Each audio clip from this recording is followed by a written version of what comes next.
Oi gente, tudo bem? Eu sou a Ana Lu e eu li Fim, da Fernanda Torres. Esse foi o primeiro romance publicado pela autora e foi o segundo que eu li, porque mais ou menos no começo do ano eu recebi da Companhia das Letras o A Glória e Seu Cortejo de Horrores, já tem resenha aqui no canal, então eu acabei começando o meu contato com a autora pelo segundo livro dela e eu vou dizer que eu gostei mais do primeiro.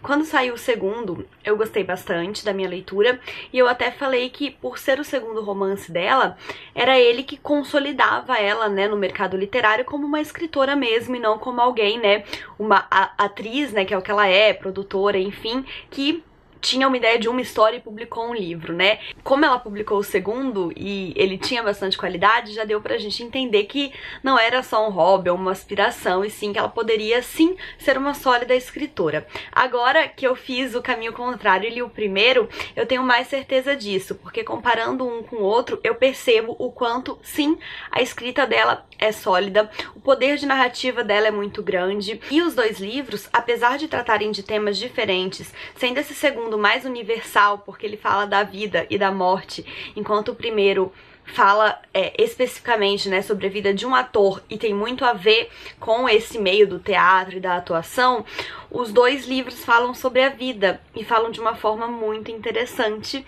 então vamos conversar um pouco sobre Fim. Vou partir do princípio do que eu acabei de falar, que esse livro é mais universal do que o outro livro dela, e não só do que o outro livro dela, mas enfim, ele é um livro muito universal, porque ele fala da morte e consequentemente da vida. O nome dele é Fim, então, né, já dá pra entender que a gente podia esperar algo do tipo. Esse livro fala então do fim da vida e da vida, e nesse caso, através de 5 amigos.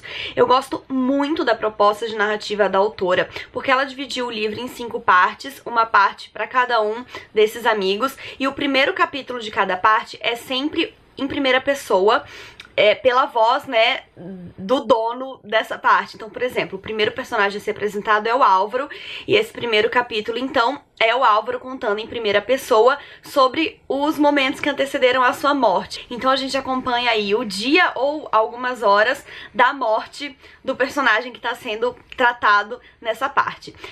Os outros capítulos da parte já são em terceira pessoa, do ponto de vista de um narrador onisciente, mas mesmo assim a história é narrada de um ponto de vista que talvez tenda um pouco pro lado do protagonista do capítulo, né? Por mais que não seja uma narrativa que vai defender essa pessoa, é uma narrativa que vai ter um pouco mais a ver com a forma com que ele enxergava o mundo ou as coisas, mesmo sendo em terceira pessoa. Isso proporciona que a gente tenha uma ampla visão dos fatos, mas às vezes do mesmo fato nas 5 partes diferentes, e tendo ali um detalhezinho a mais que só aquela pessoa sabia, ou um detalhezinho a mais que só aquela outra pessoa pensava. E eu realmente achei que essa escolha e que essa construção foram muito bem sucedidas, e que, enfim, essa narrativa fortalece muito o livro, faz com que um relato cotidiano se torne um primor. Eu realmente gostei bastante desse livro. Então vou apresentar rapidamente os 5 personagens na ordem em que eles aparecem no livro. Então o primeiro é o Álvaro. O Álvaro, ele é separado, ele ficou poucos anos casado e está há muitos anos separado. Desse casamento ele teve uma filha, a Rita, mas ele, a esposa e a filha nunca construíram assim uma forte relação de companheirismo, então eles meio que ficaram cada um por si na vida, e ele é bastante solitário. Ele até tinha uma vida sexual relativamente interessante, mas quando ele ficou broxa, ele realmente largou de mão e ele perdeu o interesse por isso. Então ele vive a vida dele ali, calminha, solitária, sem ter parceiras e sem se interessar por sexo, não se importar minimamente com o fato de ser broxa, e é isso aí, né? Ele tem esse final de vida aí relativamente calmo. O segundo a ser apresentado é o Silvio, que era o mais porra louca da turma. Ele chegou a ser casado e ter 2 filhos, mas ele enjoou dessa vida certinha, porque na verdade ele nunca teve nada a ver com ela, e aí ele largou a filha pequena com a esposa, colocou o filho mais velho no internato, porque segundo ele, moralmente, ele não achava também que a esposa tinha que ser responsável pelos 2 filhos, então ele meio que colocou a menina na conta dela, e o menino, ele bancava o internato, mas enfim, esqueceu que ele existia. E aí ele continuou vivendo uma vida completamente sem regras. Ele fazia muito sexo, ele frequentava orgias, ele usava tudo quanto é tipo de droga.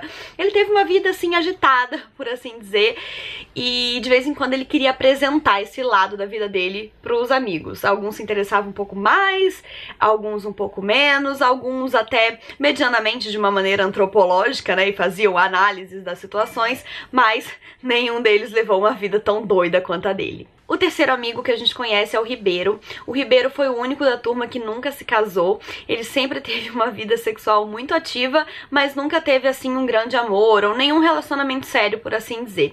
Tem um momento da história até em que ele começa a ficar sério com uma mulher, mas eu não vou desenvolver isso aqui porque seria um spoiler, tem consequências em relação a outros membros do grupo, enfim. Até o fim da vida dele, ele foi o contrário do Álvaro, porque ele realmente levava o sexo muito a sério, ele preferia mulheres mais novas e ele era um entusiasta do Viagra. Ele tinha um amigo farmacêutico, ele estava sempre comprando Viagra sem receita.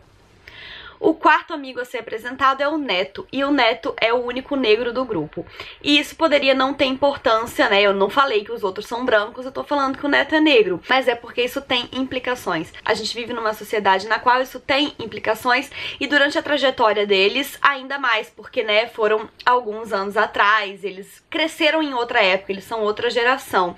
E isso tá presente tanto no ponto de vista do Neto, quanto dos outros, porque o Neto era o mais certinho do grupo, e todos consideravam ele um careta, mas ele sabia que ele tinha que ser muito mais certinho do que todo mundo e que mesmo assim ele corria mais o risco de ser encrencado ou marginalizado por causa da cor da sua pele. Ele sentia essa pressão de não poder fazer nada de errado, porque mesmo sem fazer, era como se ele já estivesse na berlinda. E, infelizmente, isso faz muito sentido, inclusive até nos dias de hoje. E é interessante a gente perceber também que, mesmo sendo, né, amigos do Neto, nos pontos de vista dos outros amigos, que são brancos, vira e mexe escapa aí algum comentário racista, um pensamento racista, enfim. O último amigo a ser apresentado é o Ciro, que era o galã da turma e que foi muito, muito, muito filho da puta. Eu odeio esse homem, eu queria que ele queimasse no mármore do inferno, porque ele se apaixonou loucamente por uma mulher, pela mulher com a qual ele se casou, e ele foi muito escroto com ela. Foi uma das histórias mais macho escroto com a qual eu já tive contato, e não é... Por favor, né? A gente não tá entrando no mérito de um cara que batia na esposa, porque violência física é outro patamar. Mas, gente, vocês não têm ideia do que esse cara fez. Ele foi muito, muito babaca. E eu não vou contar porque seria um spoiler, mas isso é o principal que a gente tira da história dele. Então é por isso que eu vou falar menos dele do que eu falei dos outros. Eu odeio o Ciro. E bom, essa é a história. Ela é engraçada, ela é meio cômica, mas ao mesmo tempo, óbvio, ela é muito melancólica, porque ela fala da morte, ela fala do fim, e ela fala muito de solidão. Todos os personagens morrem de maneiras diferentes, maneiras que tem uma certa relação com o estilo de vida deles, né? É claro, porque o estilo de vida que você leva de uma forma ou de outra costuma impactar na sua morte, não, às vezes não tão diretamente, às vezes mais diretamente, então eu não vou falar, né, de que jeito cada um deles morre, mas, impreterivelmente, os 5 morrem sozinhos, ou com muito pouca gente ao redor. Então, isso me faz pensar que uma das críticas que a autora tem pra trazer nesse livro é o fato da amizade masculina ser muitas vezes superficial, principalmente, né, na época em que eles eram jovens e adultos, né, é outra geração, como eu falei, e as construções eram outras, mas até hoje a gente vê por aí alguns casos de grupos de amigos, né, homens, onde a relação é mais superficial, eles estão ali na hora da zoeira, na hora da cervejinha, mas parece que quando o bicho pega, a galera dá uma sumida, e que é algo que a gente vê menos acontecer em grupos de amizade de mulheres. Não tô querendo generalizar e nem falar que o seu grupo de amigos homens é superficial, mas é uma análise de gênero que é feita por aí. Eu já li a respeito disso, eu já reparei isso em grupos, né, com o qual eu tenho contato, e eu acho que uma das grandes críticas da autora é essa. Além disso, ela tem muitas outras. A voz da Fernanda, ela é divulgada como uma voz muito ácida e muito crítica, e é verdade, isso tá muito presente nos 2 livros. E ela faz, através desses 5 personagens, um panorama, um retrato de uma geração e de um lugar. Então aqui a gente tem 5 homens que são aí por volta dos anos 30, nasceram por volta dos anos 30, então eram jovens adultos aí entre a década de 50 e a década de 80. E era uma outra época, eram outros costumes, eram outras vivências, eles eram bem machistas, eles eram racistas. A gente percebe tudo isso estampado na voz deles, né? e isso não deixa de ser um retrato crítico, porém muito verdadeiro, de uma geração. E eu gostei muito desse livro também por causa disso. Outro personagem muito importante dessa história, é claro, é o Rio de Janeiro, porque não basta ser o retrato de uma geração. Como eu falei, é o retrato de uma geração em um determinado lugar, e a Fernanda coloca muito do Rio de Janeiro nos seus livros, tanto nesse livro como na Glória e seu Cortejo de Horrores. Então ela cita ruas, ela cita lugares específicos, ela cita restaurantes específicos, e eu acho que é um grande ganho conhecer o Rio de Janeiro pra você ler a obra dela, porque você consegue se situar muito melhor. É claro que não é obrigatório, até porque a gente pode ler livros de qualquer lugar do mundo sem ter visitado o lugar, mas é interessante porque aí você consegue visualizar bem o lugar e se sentir um pouco lá. Então eu acho que é isso, gente. Ficou claro que é um livro que eu recomendo. Não é um livro maravilhoso, não é um livro 5 estrelas, não é um livro perfeito, mas é um livro muito interessante sim, muito crítico, e o meu favorito da autora por enquanto. Espero que vocês tenham gostado desse vídeo. Não esqueçam de se inscrever no canal se ainda não forem inscritos e darem um joinha se curtiram, porque isso ajuda muito o canal a crescer. Um beijo e até a próxima. Tchau!